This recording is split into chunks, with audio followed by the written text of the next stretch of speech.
বিসিবির উদ্যোগে দুদিন ধরে অনুষ্ঠিত হচ্ছে বাংলাদেশ ক্রিকেট কনফারেন্সের প্রথম দিন আজকে, এবং সেখানে কাউন্সিলররাও বোর্ড ডিরেক্টরদের সাথে নিজেদের মতামত বিনিময় করেছেন। এবং আরেকজন কাউন্সিলর এবং বাংলাদেশ জাতীয় দলের নির্বাচক সালমা খাতুন, তাকে আমরা সাথে পেয়েছি। সালমা আপু, আসলে আপনার তো আসলে অনেকগুলো পরিচয় এখন বহন করছেন, তারপরে এই যে বিসিবির সাথে কাউন্সিলরদের এই যে বসা, এক ছাদের নিচে সবাই বসে আলোচনা করছেন, এইটাকে আসলে আপনি কীভাবে রেকগনাইজ করছেন?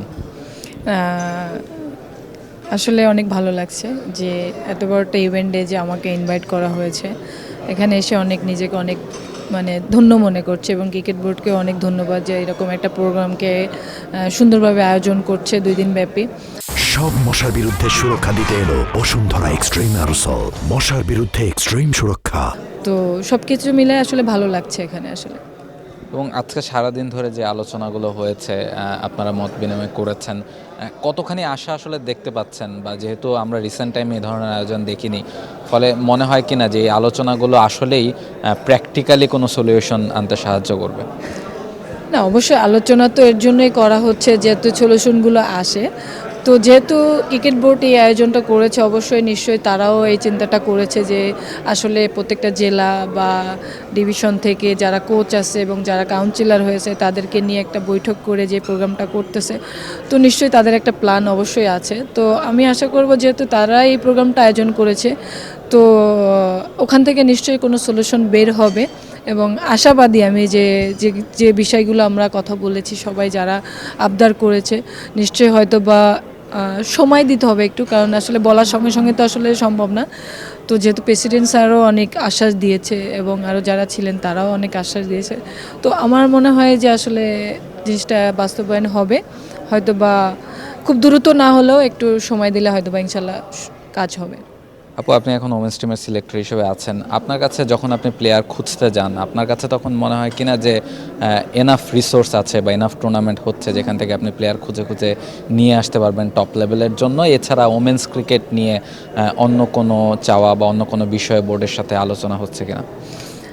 আসলে আমি মাত্র জয়েন করেছি, 1 মাস হয়েছে জয়েন করেছে। তো আমি ফার্স্ট টাইম জয়েন করে আন্ডার-19 গিয়েছিলাম। তো ওখানে কিছু মেয়ে দেখলাম, খুবই ভালো। হ্যাঁ, আপনি যেটা বললেন যে আসলে এখন আমাদের তো সিলেক্ট করতে হবে, তো সেই তুলনায় আমাদের আসলে টুর্নামেন্টগুলো কম হচ্ছে। তো এটা নিয়ে অলরেডি আমাদের কথাও হয়েছে ক্রিকেট বোর্ডে এবং রাজ্জাক ভাইয়ের সঙ্গে মোটামুটি একটা কথা হয়েছে। হয়তো বা আমরা আরও কথা বলবো যাতে কিভাবে মেয়েদের ক্রিকেটটাকে টুর্নামেন্ট আরও বাড়ানো যায়। এখানে যেরকম আমরা বলেছি যে আসলে জেলা পর্যায়ে খেলাটা কিন্তু এখন বন্ধ হয়ে গিয়েছে। তো ওই জেলা খেলার পর্যায়টা আমরা চাচ্ছি যে শুরু হোক এবং স্কুল টুর্নামেন্টটাও শুরু হোক, তাহলে আমাদের জন্য সিলেক্ট করতে সুবিধা হবে এবং বাছাই করতেও সুবিধা হবে। তো আশা করি হয়তো বা এটাও বাস্তবায়ন হবে খুব শিগগিরই, ইনশাল্লাহ আরও টুর্নামেন্ট হবে।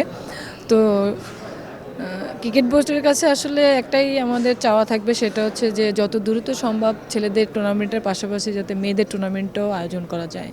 এছাড়া আপু, আপনারা 2018 সালে যখন এশিয়া কাপ জিতলেন, ওই যে নার্ভের ব্যাপারটা, সেই যে বড় ম্যাচে পারফর্ম করা, শেষ পর্যন্ত নার্ভটা ধরে রাখা, এটা কি এবারের ওয়ার্ল্ড কাপে গিয়ে আপনার কাছে, আপনিও কিছুক্ষণ আগে স্টেজে বলছিলেন যে বাংলাদেশের মেয়েরা বেশ ভালো পারফর্ম করেছে এবার ওয়ার্ল্ড কাপে, কিন্তু শেষ পর্যন্ত ম্যাচ প্রায় 3-4টা ম্যাচ বাংলাদেশ ম্যাচ জিততে পারত, ওই জায়গাটাতে কিছুটা ঘাটতি এখন এই টিমটার মধ্যে আপনি দেখতে পেলেন কিনা? হ্যাঁ, আসলে আমার কাছে মনে হয় এখানে কিছু জুনিয়র মেয়েরা গিয়েছে, আসলে ওরা কিন্তু এই টাফ সিচুয়েশনে কীভাবে মেন্টালি স্ট্রং রাখতে হবে বা কী করতে হবে, এটা কিন্তু এখনও ওদের ভিতরে এই জিনিসটা মোটিভেট হয়নি। তো এটা ওরা শিখছে। তো আমার কাছে মনে হয় যে এখান থেকেই গ্যাদার করার অনেক কিছু আছে।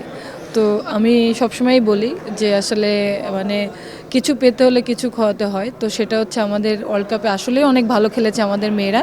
হ্যাঁ, আমরা ইংল্যান্ড এবং সাউথ আফ্রিকা এবং শ্রীলঙ্কা, এই 3টা ম্যাচ কিন্তু আসলেই আমরা জেতার মতো পজিশনে ছিল, এটা আপনারাও দেখেছেন, আমিও ঘরে বসে দেখেছি। তো খুবই ভালো লাগছে, বাট এখান থেকে অনেক কিছু শিখবে এবং আশা করি নেক্সট টাইম যাতে এই মোমেন্টগুলো আসলে আমাদের মেয়েরা ক্যাচ করে নিতে পারে, এবং আমরা মনে হয় আমার কাছে সেই টাইমটা আমরা খুব শিগগিরই পাবো, আর এই ম্যাচগুলো আমরা উইন করারও সেই সময় আমরা আমাদের অ্যাবিলিটিটা থাকবে আমার কাছে মনে হয়। Thank you so much. For more updates, subscribe to our YouTube channel and click on the bell icon. Follow us on Facebook and Instagram. Download T-Sports app to enjoy exciting games and highlights. Visit tsports.com.